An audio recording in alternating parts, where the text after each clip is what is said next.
What's going on, guys? It's Airsoft Dad, and in this video, I'm going to be going over the two most popular airsoft pistols on the market today. We've got the AAP01 and we've got the Tokyo Marui Hicapa. Which one's better? I'm going to be rating these based on the categories of price, performance, quality and reliability, and aftermarket support. So which one do I think is better? Stay tuned to find out. Let's get into some gameplay footage to gauge the performance.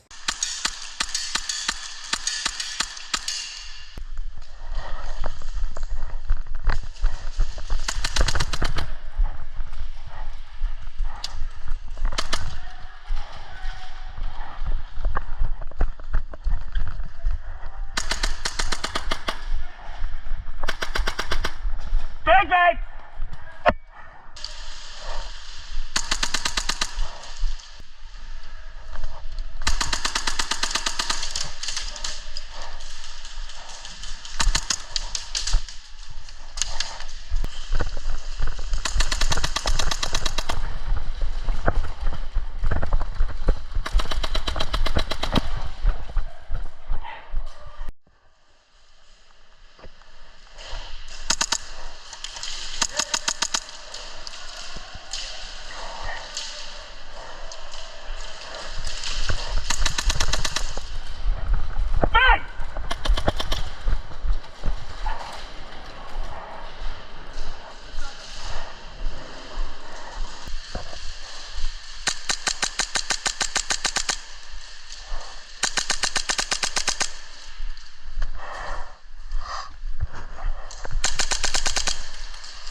Yes, I did.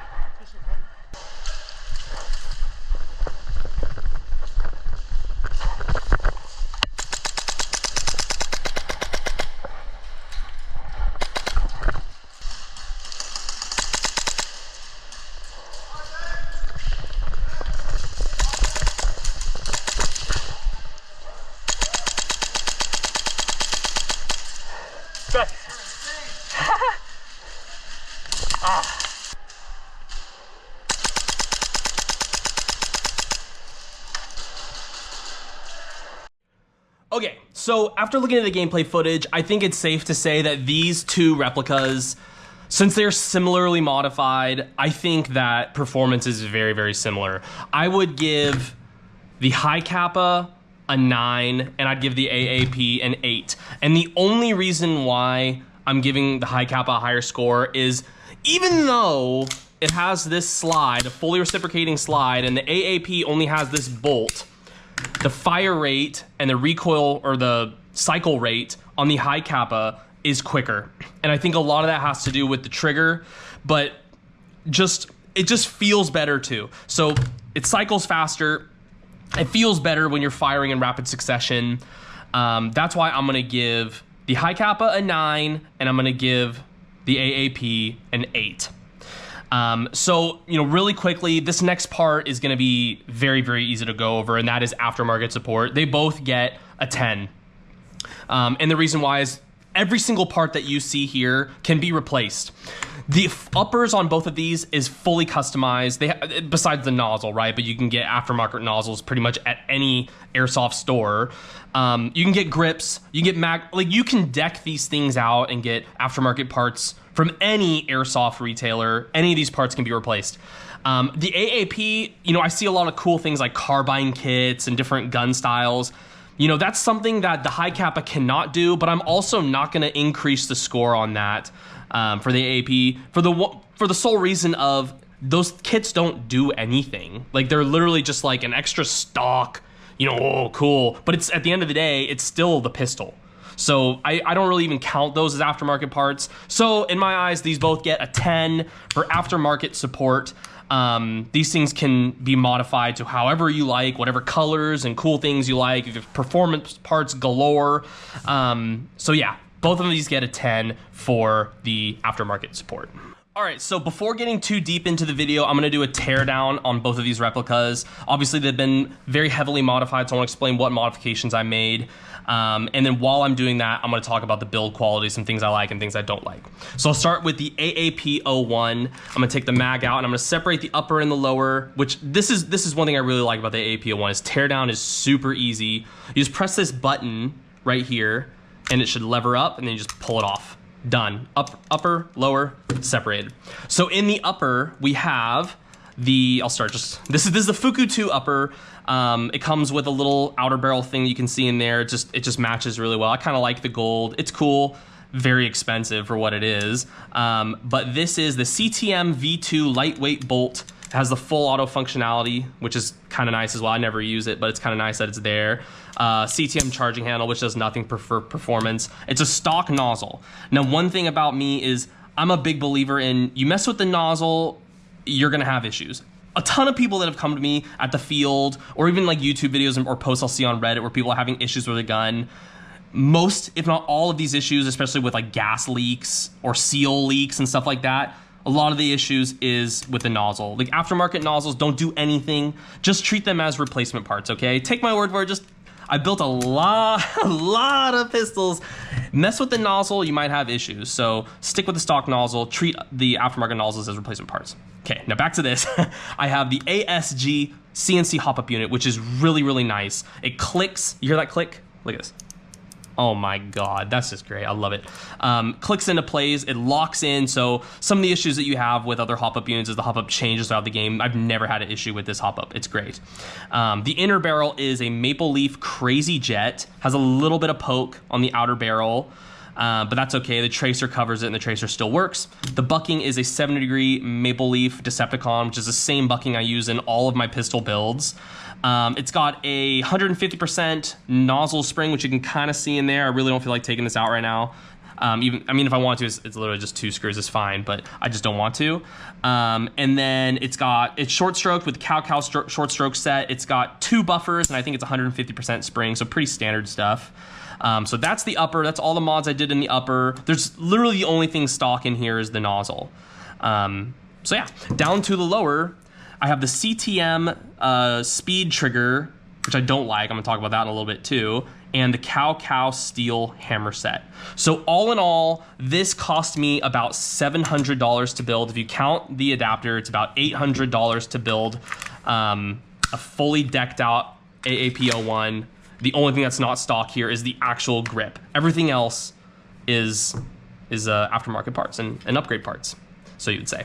Okay, now on to the Hicapa. I'll take the mag out and I'll tear it down. Boop. Okay, this is a 4.3. So in this 4.3, I have this is the Edge blowback unit, lightweight blowback unit. I use the same blowback unit in all of my Hicapas. It's always the Edge, which is the same company as Airsoft Masterpiece, which makes great stuff. It's got the Edge guide rod, 150% recoil spring, 150% nozzle spring. Well, can't really see that. It's sitting up here somewhere. This is a stock TM hop-up unit. Now this is my race build that I'm still working on. As you can see in there, I don't know if you can see based on the camera angle, see that gold? That's the Airsoft Masterpiece hop-up unit in this build. And it literally does nothing for performance, okay? Take my word for it, $100, not well spent. Just use the stock hop-up, the stock nozzle. You're not gonna have any issues with it. It doesn't look as nice as a nice shiny gold thing. Actually, the gold looked great in this. Maybe I'll swap it over to this. But anyway, you don't need it. It doesn't really do anything. This is a Edge honeycomb slide, which is a very, very much so a required upgrade. You need to get an aluminum slide, and I'll talk about that in a minute too. And this is just a 9-ball basic black threaded outer barrel. So nothing crazy with this build either. Nothing done with the lower at all. With the Hicapas, as soon as you start messing with stuff like I did in this build, the frame, you start messing with the hammer, the sear, that's when you start to have issues, okay? But all the performance really is in the upper. You don't need to mess with the lower for these, okay? Trust me, you don't. The performance difference you get from messing with the lower is so minimal. Most people can't even notice it. You'd have to be a total snob to notice it. If you're playing at like the elite level, okay, you might notice it. But for the average person that just wants to, have a fun, cool airsoft replica, you mess with the lower, you just invite much more problems, okay? Take it from my buddy Taylor. He messed with the lower, he had problems. I have no problems because I don't mess with the lower. Anyway, that's the breakdown of these two builds. This one cost me about the same. That's why I'm comparing this one to this one. They both cost me with the adapter about $800 to build. So yeah, let's get into more specifics with the AAP01. All right, so at the time of shooting this video, a bone stock AAP01 off Evite costs $105. Like I said, this cost me about $800 with the adapter to build. Without the adapter, it's about $700. Is it worth it? Let me tell you what I think. So first, this is the more affordable of the two options out of the box. It's about $60, $70, sometimes $80 cheaper than a Hicapa. Hicapa prices fluctuate. I don't really know why. This kind of tends to hover around $100. But let me tell you what I think. As far as the build quality goes, you are definitely paying for what you get. You are paying $100 for a $100 toy. This feels like a toy. That's what I tell people when they ask me what I think about the AAP01. It feels like a toy. Whereas a Hicapa feels much more sturdy. The buttons, the trigger, everything feels so solid when compared to this. Now let me show you my main gripe with this. Actually, there's two massive gripes that I have with the build quality of the AAP01. First, I'm gonna go with the trigger. Now look closely at this trigger. Do you see what I see? Now let me get my phone out so I can better explain and have a much clearer video on what I'm seeing and why this is an issue. Okay, I got the phone video. I can get a little closer than the GoPro on my head. For anyone wondering, that's my GoPro setup I'm using for this video. But this is the issue. I already racked it. So this is the longest lever pull on any pistol. It's a Glock trigger out of the box, for anyone that didn't know. This is the speed trigger. I put speed in quotes with a pitch change when I say the word speed. It should not be called speed, but anyway, look at this trigger. Look at the pull. And honestly, it's heavy. It's a spring load. So there's a wall, right? There's a wall right here where the actuation point is, where you pull the trigger a millimeter more, it clicks, watch. Okay, now the only thing that this speed trigger does is it gives you a hole with a grub screw. You see that screw? That hits the back right there, that stops the trigger from going any further. It does not change how early the trigger pulls. Maybe that's just this speed trigger. Maybe it's not. But let me tell you, this is crap compared to the trigger, even a stock trigger that you get out of a Hicapa. The Hicapa trigger is so much better. Look at how squishy this is. That's pretty bad. All right, back to the GoPro. Okay, so now you guys see what I do not like about this trigger. This trigger is awful, okay? Now, no matter how much time and how much quicker it is to cycle this thing from having this lightweight bolt as compared to a fully recoiling slide, know how much time and air you save with the reduced energy required to just move this bolt back and forth, that benefit is completely eliminated with how bad this trigger is, okay? That's how bad this trigger is. But it's not even the worst thing about this replica. Can anyone guess what is the worst thing about this replica? At least in my opinion, right? I will show you what is the worst thing about this replica, okay? Into the gameplay footage.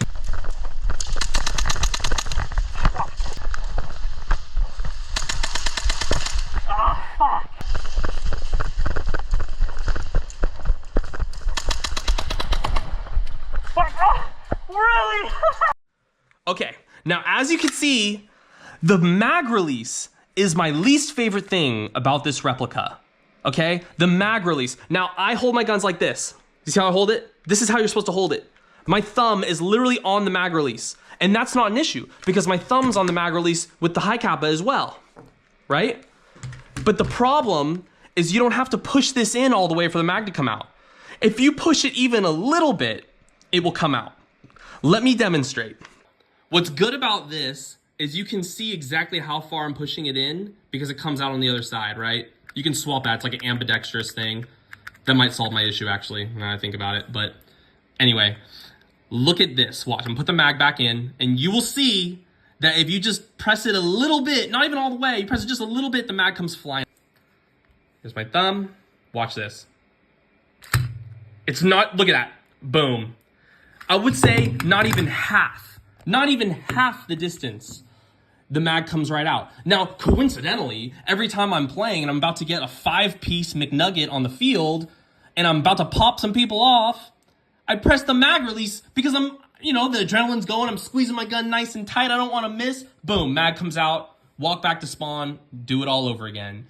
That happens to me so much. Now, please, in the comments, tell me, is that a skill issue? Is that a me issue? I'm okay with accepting that. If it's a skill issue, my voice is cracked. If it's a skill issue, I'm okay with that. But I genuinely don't think it is. I think it's a crap design. Maybe I got my sausage fingers or something. But look at, I'm holding it. It's right. Come on. Come on.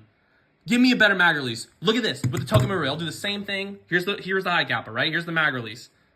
Watch. Pressing it. Literally pressing. Okay. All the way down, it comes out. Not that halfway nonsense with this AAP01. All right, back to the GoPro. Okay, so to summarize the AAP01, because I really don't want to rant anymore.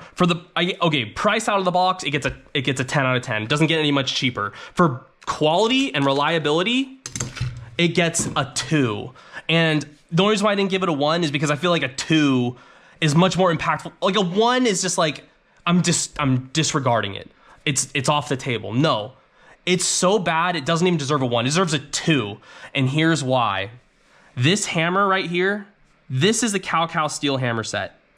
If you don't get the steel hammer set, this hammer will break, which means you have to remove these pins, remove the hammer out, and replace the hammer set with the Cow steel hammer set that should have came from the factory like that, okay? Now, if you don't think that that's a big deal, if you think that's an issue you will not run into, you're wrong. And here's why. Here's the proof. Go on the AAP01 subreddit, if you're on Reddit, or even look up AAP01 issues. They're all gonna tell you the same thing. The hammer is trash.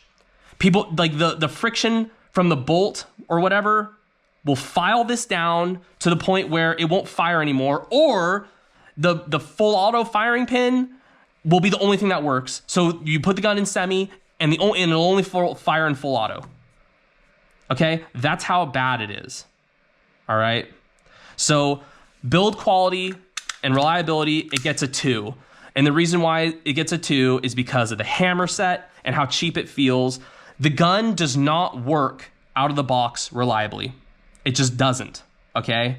There's no way around it. Whether you're using gas, especially if you're using HPA, you need to upgrade the hammer set. It's a must do before you can even use it. That's my biggest problem with this gun. All right, so the AAP gets a 2 for quality and reliability, a well-deserved 2. What would I give the Hicapa? I would give the Hicapa a 9. And here's why. It has one problem and one problem only out of the box, and that is the slide. This is obviously not the stock slide. It comes with the cheapest, even cheaper than the plastic on the AAP. It comes with the cheapest plastic slide that you can imagine. The thing is so light, you would swear it's just thick paper. And the thing breaks.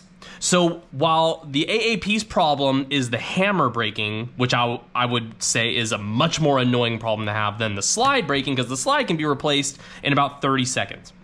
The hammer takes an hour or so for someone like me. You might be able to do it a little quicker. I'd venture to say most people can't even do it. I would venture to say most people can't even build their own guns, which I think is a shame. I'm gonna make a video of me building another Hicapa. I don't need another Hicapa, but I'll do it. I'll do it because it's fun and it's cool. Anyway, the slide on the Hicapa is the worst thing. Now, in the description, I'm linking the video of me running a bone stock TM Hicapa 5.1 on HPA at 110 PSI, which is lower than the green gas PSI, which runs at 120. I ran it at 110, and the thing snapped in less than 1,000 shots. I have a video of it snapping. It always snaps in the same spot, in this area right here. So you need a slide. But the good news is you don't need the slide before you even play like you do with the hammer set, because you don't want to drive, at least for me, I drive an hour to go play Airsoft at GamePod. I'm not trying to drive an hour just for my thing to break in the second game. Whereas you could take a stock Hicapa, not even care, let it break in the first game, and during lunch, go grab a new slide from the shop and swap it on. It's literally is that easy. The Hicapa doesn't have those kinds of quality control problems like the AAP does.